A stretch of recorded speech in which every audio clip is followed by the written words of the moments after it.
Hi hello and welcome back to my YouTube channel. ನಾನು ಚೈತ್ರಶ್ರೀ.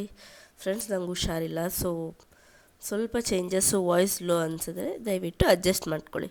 ನಾವು first ಹೋಗ್ತಾ ಇರೋದು ಮೆಟ್ರೋ ಸ್ಟೇಷನ್ನು. ನಾವು ದಾಂಡೇಲಿಗೆ ಹೋಗ್ತಾ ಇರೋದು. ಇದು ನನ್ನ ದಾಂಡೇಲಿ ಟ್ರಿಪ್ನ ಡೇ 1 ವ್ಲಾಗ್. ಸೊ ಏನೆಲ್ಲ ಮಾಡಿದ್ವಿ ಅಂತ. ಸೊ ದಾಂಡೇಲಿಗೆ ಹೋಗ್ತಾ ಇರೋದ್ರಿಂದ ಮೆಜೆಸ್ಟಿಕ್ಕಿಂದ ಟ್ರೈನ್ ಇದೆ. ಸೊ ನಾವು ಫಸ್ಟ್ ಮೆಟ್ರೋದಲ್ಲಿ ಹೋಗಿ ಮೆಜೆಸ್ಟಿಕ್ಕಿಂದ ಅಲ್ಲಿ ರೈಲ್ವೆ ಸ್ಟೇಷನ್ಗೆ ಹೋದ್ವಿ. ಸೊ ನಂಗೆ ಐಡಿಯಾನೇ ಇರಲಿಲ್ಲ ರೈಲ್ವೆ ಸ್ಟೇಷನ್ಗೂ ಮೆಟ್ರೋ ಇದೆ ಅಂತ ಹೇಳಿಬಿಟ್ಟು. ಸೊ ನನ್ನ ಹಸ್ಬೆಂಡು, ಇಲ್ಲ ಇನ್ನು ನೆಕ್ಸ್ಟ್ ಸ್ಟಾಪ್ ಅಂದಾಗ, ಹೌದಾ ಇನ್ನೊಂದು ನೆಕ್ಸ್ಟ್ ಸ್ಟಾಪು ರೈಲ್ವೆ ಸ್ಟೇಷನ್ಗೂ ಇದೆ ಅಂತ ನನಗೆ ನಿಜ ಗೊತ್ತಿರಲಿಲ್ಲ. ಸೊ ತುಂಬ ಒಳ್ಳೆ ಕೆಲಸ ಮಾಡಿದ್ದಾರೆ. ಎಷ್ಟೊಂದು ಜನಕ್ಕೆ ಆ ಟ್ರಾಫಿಕ್ಕು ಎಲ್ಲನೂ ಕಂಟ್ರೋಲ್ ಆಗಿ ಬೇಗ ಹೋಗಿ ಸೇರ್ಬೋದು. ಸೊ ನಾವು ಫೈನಲಿ ರೀಚ್ ಆದ್ವಿ ನಮ್ಮ ರೈಲ್ವೆ ಸ್ಟೇಷನ್ಗೆ. ನನ್ನ ಮಗಳಿಗೆ ಕ್ವೆಶನ್ಸು ಸ್ಟಾರ್ಟ್ ಆಯಿತು, ಇದ್ಯಾಕೆ ಹಿಂಗೆ, ಅದ್ಯಾಕೆ ಹಂಗಿದೆ ಅಂತ. ಸೊ ನಾವು ಹೋಗಿದ್ದು 9:30 ರೀಚ್ ಆಗಿದ್ವಿ. ವೆಯ್ಟ್ ಮಾಡ್ತಾಯಿದ್ವಿ ಟ್ರೈನ್ಗೋಸ್ಕರ. ಸೊ ಹೋಗಿ ನನ್ನ ಮಗಳು ಸಮೋಸ ತಿಂದವಳು, ಏನೂ ತಿಂದಿರಲಿಲ್ಲ.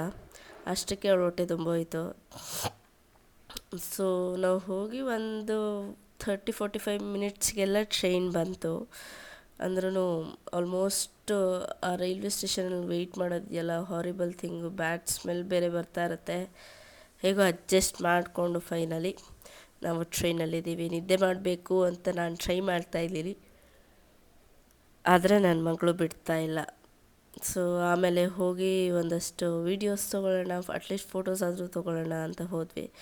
ಅಂದರೆ ಅದಕ್ಕೂ ನನ್ನ ಮಗಳು ಬಿಡ್ತಾ ಇರಲಿಲ್ಲ. ದೆನ್ ವಿ ಡಿಸೈಡೆಡ್ ಹೋಗಿ ಮಲ್ಕೊಳ್ಳೋದೇ ಬೆಸ್ಟ್ ಐಡಿಯಾ ಅಂತ.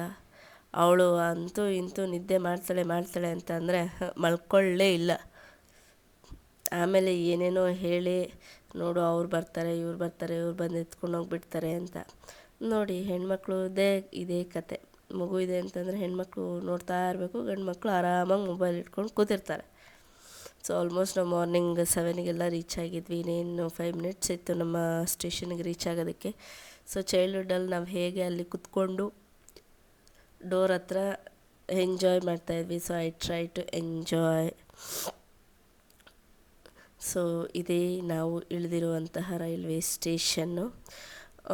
ಈ ಸ್ಟೇಷನ್ನು ಅನ್ನಾವರ ಸಮಥಿಂಗ್ ಏನೋ ಇದೆ, ನನಗೆ ಎಕ್ಸಾಕ್ಟ್ಲಿ ನೇಮ್ ನೆನಪಿಲ್ಲ. ಸೊ ನಾವು ಇಳಿದು ಫಸ್ಟ್ ಹೋಗಿ ಬ್ರೇಕ್ಫಾಸ್ಟ್ ಮಾಡ್ಕೊಂಡ್ವಿ, ಅವಳು ಏನೂ ತಿಂದಿರಲಿಲ್ಲ ಅಂತ ಹೇಳಿಬಿಟ್ಟು. ಸೊ ಕುತ್ಕೊಂಡು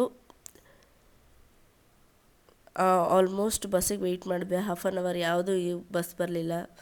ಅಲ್ಲಿ ಬಸ್ಸು ಡೈರೆಕ್ಟ್ ದಾಂಡೇಲಿಗೆ ರೇರು. ಸೊ ಯಾವುದೋ ಒಂದು ಥ್ಯಾಂಕ್ಫುಲಿ ಬಸ್ ಬಂತು. ಬಸ್ ಹತ್ತಿ ನಾವು ನಮ್ಮ ಜರ್ನಿನ ಸ್ಟಾರ್ಟ್ ಮಾಡಿದ್ವಿ. ದಾಂಡೇಲಿ ಇಳಿದು ಅಲ್ಲಿಂದ ಯಾವುದು ಬಸ್ಸಸ್ ಏನೂ ಸಿಗಲಿಲ್ಲ ನಮ್ಮ ರೆಸಾರ್ಟ್ಗೆ. ಸೊ ನಾವು ಒಂದು ಕ್ಯಾಬ್ ಮಾಡ್ಕೊಂಡು ಹೊರಟ್ವಿ. ಕ್ಯಾಬಿಗೆ ಆಲ್ಮೋಸ್ಟ್ 700 ಚಾರ್ಜ್ ಮಾಡಿದ್ರು. ಆಲ್ಮೋಸ್ಟ್ 15-18 ಕಿಲೋಮೀಟರ್ಸ್ ಇದೆ ಅಂತ ಹೇಳಿದ್ರು. ಸೊ ಒನ್ ವೇ ಆಗಿರೋದ್ರಿಂದ ಅಷ್ಟು ಚಾರ್ಜ್ ಮಾಡ್ತಾರೆ ಅಂತ. ದಟ್ಸ್ ಫೈನ್, ಹೋಗೋಣ ಅಂತ ಹೇಳಿಬಿಟ್ಟು ಹೊರಟ್ವಿ. ನನ್ನ ಮಗಳು ಆ ಗಾಳಿನ ಎಂಜಾಯ್ ಮಾಡ್ತಾಯಿದ್ಲು. ಸೊ ಫುಲ್ಲು ಟ್ರೀಸ್ ಅಲ್ವಾ, ಖುಷಿ ಒಳಗೊಂಥರ ಗಾಳಿಗೆ, ಫ್ರೆಶ್ ಏರ್. ಸೊ ವಿಂಡೋಸ್ ಎಲ್ಲ ಓಪನ್ ಮಾಡ್ಕೊಂಡು ನಾನು ಆರಾಮಾಗಿ ಕೂತ್ಕೊಂಡಿದ್ದೆ. ಬಿದ್ದೋಗ್ತಾಳೆ ಅಂತ ಇಟ್ಕೊಂಡ್ಬಿಟ್ಟಿದ್ದೆ. ಅವಳು ಬರ್ತಾನೇ ಇರಲಿಲ್ಲ ವಾಪಸ್ಸು, ಅಲ್ಲೇ ನಿಂತ್ಕೊಂಡು ಆಟಾಡ್ತಾಯಿದ್ಲು. ಆಲ್ಮೋಸ್ಟ್ ಒಂದು 30 ಮಿನಿಟ್ಸ್ ಆದಮೇಲೆ ನಾವು ರೀಚ್ ಆಗಿದ್ದು ನಮ್ಮ ರೆಸಾರ್ಟು. ನಾವು ಸ್ಟೇ ಆಗಿದ್ದಂತಹ ರೆಸಾರ್ಟ್ ಬಂದುಬಿಟ್ಟು ವುಡ್ಪೆಕರ್ ರೆಸಾರ್ಟ್. ಸೊ ರೆಸಾರ್ಟ್ ತುಂಬಾ ಚೆನ್ನಾಗಿದೆ, ಬಟ್ ತುಂಬ ಡಿಸಡ್ವಾಂಟೇಜಸ್ ಜಾಸ್ತಿನೇ ಇದೆ ಅಡ್ವಾಂಟೇಜಸ್ಗಿನ್ನ. ರೆಸಾರ್ಟ್ ಒಂದೇ ಚೆನ್ನಾಗಿರೋದು, ಫುಡ್ ಆಗಿರ್ಬೋದು, ನಮಗೆ ಬೇಕಾದಾಗ ರೂಮ್ ಸರ್ವಿಸು ಅದೆಲ್ಲ ಏನೂ ಇರಲ್ಲ. ಸೊ ಸುಮ್ಮನೆ ವ್ಯೂಗೋಸ್ಕರ ಹೋಗ್ತೀವಿ ಅಂತ ಅಂದರೆ ಹೋಗ್ಬೋದು, ಇಲ್ಲ ಅಂತಂದರೆ better ignore this place. I don't recommend. Food ಅಷ್ಟೇ, ಈ ಸೇಮ್ ಬ್ಯಾಟರ್ನಲ್ಲಿ ಇಡ್ಲಿ ಮಾಡಿದರು. ನೆಕ್ಸ್ಟ್ ಡೇ ಅದರಲ್ಲೇ ದೋಸೆ, ಅದರಲ್ಲೇ ಉದ್ದಿನ ವಡ, ತುಂಬ ಹುಳಿ ಬಂದುಬಿಟ್ಟಿತ್ತು. ಅದನ್ನೇ ಸರ್ವ್ ಮಾಡ್ತಾಯಿದ್ರು. ಆ್ಯಂಡ್ ಫುಡ್ಡು ಒಂದು 10-15 ಮಿನಿಟ್ಸ್ಗೆಲ್ಲ ಖಾಲಿ ಆಗೋಗ್ಬಿಡ್ತಿತ್ತು. ಮತ್ತು ಬೇರೆ ಯಾರು ಬಂದರೆ ಅಥವಾ ನಮಗೇ ನೆಕ್ಸ್ಟ್ ಟೈಮ್ ಬೇಕಂತಂದರೆ ಸಿಗ್ತಿರ್ಲಿಲ್ಲ. ತುಂಬಾ ಪ್ಲ್ಯಾಂಡ್ ಆಗಿರಲಿಲ್ಲ ಮೆನ್ಯೂ. ಆ್ಯಂಡ್ 1 o'clock ಲಂಚ್ ಇದ್ದರೆ ಅವ್ರು 2 o'clock ಇಡ್ತಾಯಿದ್ರು. So better avoid it.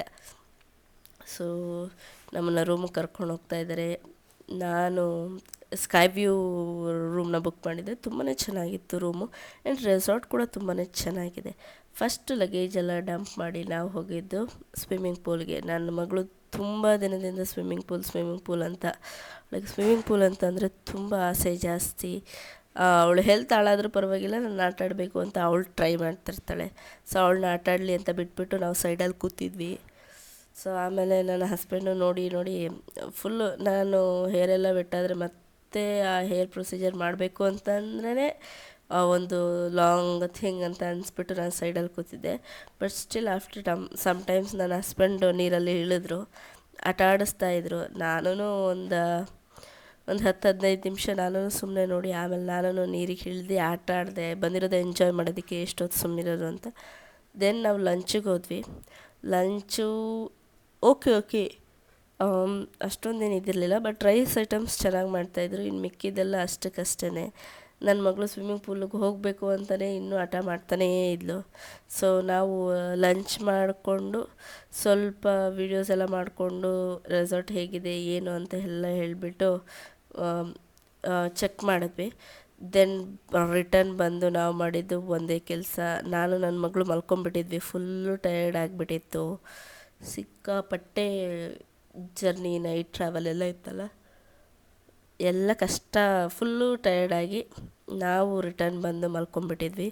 Almost 5:30 6 ಎದ್ದು ನನ್ನ ಮಗಳು ಸ್ವಿಮ್ಮಿಂಗ್ ಅಂತ ಅಂದ್ಲು. ಅವಳನ್ನ ಹೇಗೋ ಕರ್ಕೊಂಡೋದ್ವಿ. ಅಲ್ಲಿ ಜಾರಬಂಡೆ ಎಲ್ಲ ಇತ್ತು, ಅವಳು ಅದರಲ್ಲೇ ಮುಳುಗೋಗ್ಬಿಟ್ಟಿದ್ಲು ಆಟ ಆಡ್ಕೊಂಡು ಆರಾಮಾಗಿ.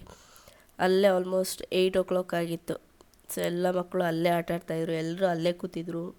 ಆ್ಯಂಡ್ ಅಲ್ಲಿ ಪ್ಲೇಸ್ ಚೆನ್ನಾಗಿದೆ ಕೂತ್ಕೊಂಡು ಆಟ ಆಡೋದಕ್ಕೆ. ಫೈರ್ ಕ್ಯಾಂಪ್ ಹಾಕಿದ್ರು, ಯಾರೂ ಸುಳಿವಿಲ್ಲ. ಯಾಕಂದರೆ ಸಿಕ್ಕಾಪಟ್ಟೆ ಸೆಕೆ. ಈ ಸೆಕೆಯಲ್ಲಿ ನೀವು ಬೆಂಕಿ ಮುಂದೆ ಹೋಗಿ ನಿಂತ್ಕೊಳ್ಳೋಕ್ಕಾಗತ್ತಾ? ಇಲ್ಲ. ಸೊ ನಾವು ನೋಡಿ ಎಷ್ಟು ಕಾಲಿದೆ, ಒಬ್ಬರು ಇಲ್ಲ. ನಾವು ನಮ್ಮ ರೂಮಿಗೆ ಹೋಗಿ ಆಮೇಲೆ ಗೇನ್ ಆಪೋಸಿಟೇ ಇರೋದು ರೆಸ್ಟೋರೆಂಟು. ಆಲ್ಮೋಸ್ಟ್ ಡಿನ್ನರ್ ಟೈಮ್ ಆಗಿತ್ತು. ಹೋಗಿ ಸ್ವಲ್ಪ ಫ್ರೆಶನ್ ಅಪ್ ಆಗಿ ನೋಡಿ ನೈಟ್ ವ್ಯೂ ಅಂತೂ ತುಂಬಾ ಚೆನ್ನಾಗಿದೆ. ನಾವು ಆದಮೇಲೆ ಸ್ವಲ್ಪ ಹೊತ್ತಾದ್ಮೇಲೆ ನಾವು ಈಚೆ ಬಂದು ನೋಡಿದ್ರೆ ಎಲ್ಲ ಲೈಟ್ಸು ಆಫ್ ಆಗಿಬಿಟ್ಟಿತ್ತು. ರೂಮ್ ಮುಂದೆ ಏನಿದೆಯೋ ಲೈಟ್ಸು ಅದು ಮಾತ್ರ ಇರುತ್ತೆ. ಇನ್ನು ರೆಸಾರ್ಟಲ್ಲಿ ಇರೋದೇ ಇಲ್ಲ. ಸೊ ನಾವು ಹೋದ್ವಿ ಡಿನ್ನರ್ಗೆ. ಫುಡ್ ಓಕೆ, ತುಂಬ ಟೇಸ್ಟಿ ಅಂತಲೂ ಹೇಳಲ್ಲ, ಬಟ್ ಓಕೆ, ತಿನ್ನೋ ಥರ ಇತ್ತು, ಏನು ಮೋಸ ಇಲ್ಲ. ತಿಂದ್ಕೊಂಡು ನಾವು ಹೋಗಿ ಆರಾಮಾಗಿ ರೆಸ್ಟ್ ಮಾಡಿದ್ವಿ.